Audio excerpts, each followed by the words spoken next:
Spätgotik, Aufbruch in die Neuzeit. Dein Motiv in Silber, Kunsthandwerk. Im späten Mittelalter, vor 600 Jahren, begannen die Bilder in Europa eine faszinierende Reise. Sie wurden erstmals technisch vervielfältigt und sie verbreiteten sich weitläufig. Und so konnte aus dem Motiv eines Kupferstiches eine Holzskulptur oder ein Eisengussrelief werden oder auch ein Glasfenster. Die Motive wanderten durch die Gattungen der Kunst. Herzlich willkommen zum Kunsthandwerk-Workshop zur Spätgotik. Im Mittelalter war nämlich Kunst nicht nur das Bild an der Wand oder die Figur auf einem Sockel oder an einer Kathedrale. Kunst konnte auch benutzt werden. Zum Beispiel konnte auch ein gewebter Bildteppich ein Kunstwerk sein, ein besonders gearbeiteter Löffel oder auch ein Trinkhorn aus seltenen Materialien. Und solche Kunstwerke, die man zu besonderen Anlässen auch benutzen konnte, nennt man Kunsthandwerk. Hier seht ihr zum Beispiel so ein Kunstwerk zum Benutzen. Das ist ein Tauflöffel und wurde wohl einem Kind zur Taufe von seinem Paten geschenkt. Der Künstler, der das gemacht hat, war ein geübter Goldschmied und hat viele verschiedene Materialien in dieses Werk eingebaut. Der bräunliche Griff zum Beispiel ist aus Achat gemacht. Das ist ein Halbedelstein. Ganz oben sitzt ein durchsichtiger Bergkristall und hier auf den Griff ist eine Perle aufgesetzt. Außerdem wurde hier sehr viel eingeritzt. In der Mitte eine Heckenrose mit Blättern und Dornen und ringsherum ein Spruchband extra für den Täufling. Hier seht ihr ein Kapselreliquiar. Das ist im Original etwa so groß wie meine Handfläche hier. Es ist aus Silber gemacht und man kann es aufklappen, man kann viele kleine Dinge darin aufbewahren. Was darin aufbewahrt wird, steht auf der einen Seite hier, zum Beispiel ein ganz kleines Stück vom Kleid der heiligen Maria. Und das bringt Glück, so dachte man, und deswegen wollte man gerne diesen Anhänger immer bei sich tragen. Auf der anderen Seite wurde ebenfalls von einem Goldschmiedkünstler ein Motiv eingeritzt in das Silber. Wir sehen hier den heiligen Johannes in einer Landschaft stehen und man sieht hier, wie der Künstler versucht hat, möglichst viele Muster und Strukturen in seine Zeichnung hier einzuritzen. Zum Beispiel ist diese Landschaft hier besonders interessant, die zum Teil aussieht, als wäre das so ein Leopardenfell, so ganz getupft.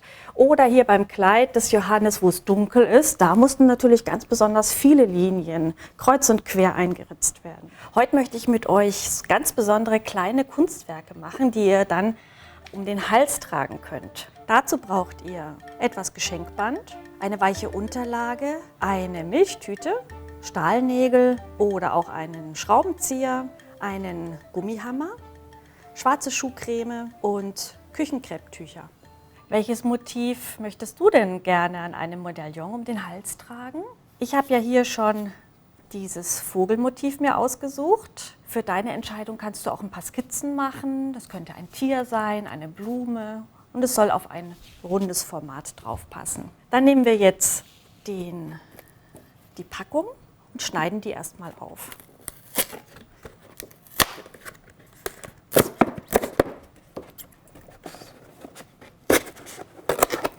Erstmal den Deckel so ein bisschen abschneiden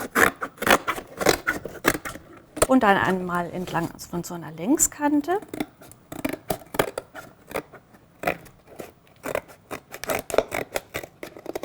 Und dann auch den ganzen Boden aufschneiden. Das muss jetzt noch nicht so ordentlich sein, unsere Medaillonform, die schneiden wir gleich nochmal extra aus.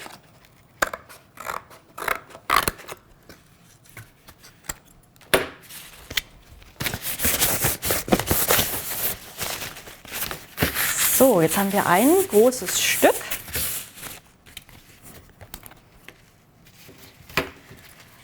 Davon schneiden wir mal so einen kleinen Streifen ab. Den können wir jetzt gut als Probestreifen einsetzen, um das alles erstmal auszuprobieren. Daraus können wir unser Medaillon schneiden. Und zwar beginnt ihr von der einen Seite, diese Ecken erstmal rund zu schneiden, einen großen Kreis, der genau reinpasst. So, bis zur Hälfte. Nicht ganz durchschneiden, denn jetzt schneiden wir das Ganze von der anderen Seite auch nochmal. Also so, dass es eigentlich so ähnlich aussieht wie eine große Brille.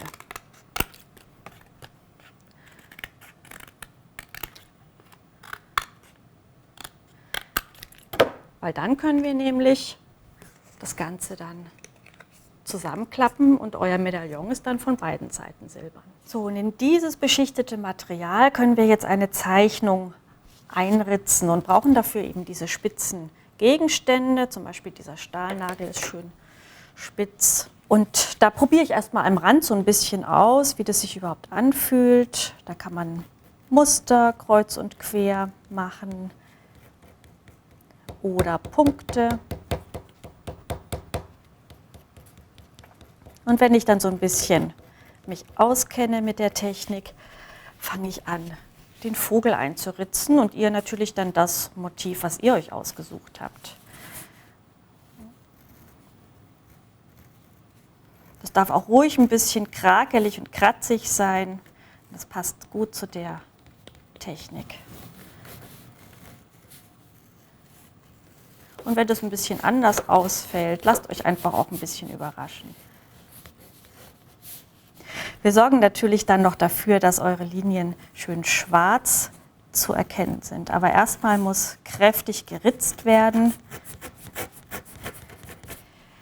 Da kann man auch einfach einiges mal ausprobieren. Hier habe ich zum Beispiel einen Schraubenzieher und der hat vorne eine ganz andere Form. Das walze ich hier mal so ein bisschen auf. So, jetzt wollen wir noch mal was anderes ausprobieren. Dafür brauchen wir eine weiche Unterlage. Das könnte ein Stück Karton sein oder vielleicht habt ihr auch ein Stück Moosgummi.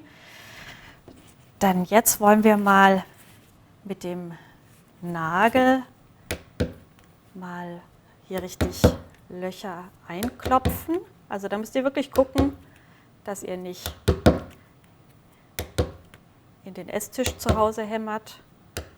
Und diese Klopftechnik, die nennt man auch Punzieren. Jetzt probiere ich doch mal, welche Punzen hier mein Schraubenzieher hinterlässt. Naja, hört sich auch anders an. So, auf der Rückseite ist jetzt noch Platz für ein zweites Motiv oder aber vielleicht möchtet ihr auch euren Namen einfach einritzen.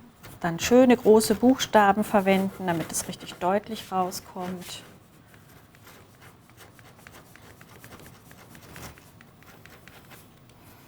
Und damit die Linien richtig gut zu sehen sind, werden wir die jetzt noch mit schwarzer Schuhcreme einschwärzen.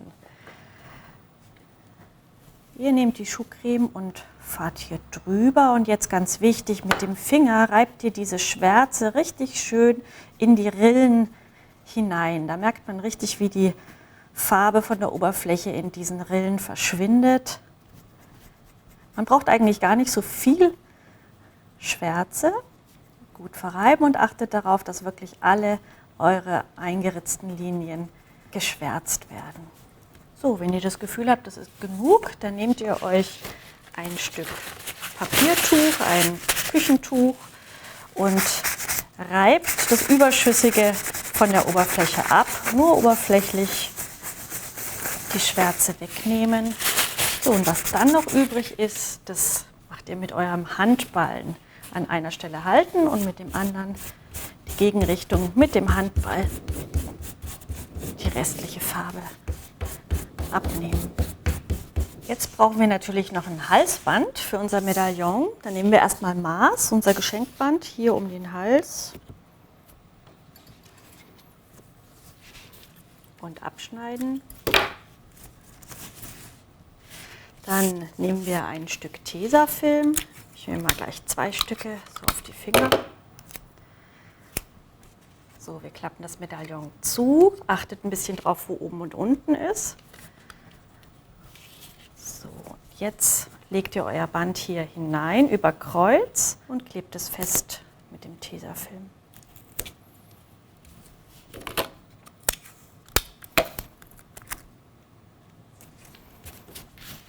Dann zuklappen. Und jetzt werden die Ränder noch mit kleinen Stücken Tesafilm geschlossen.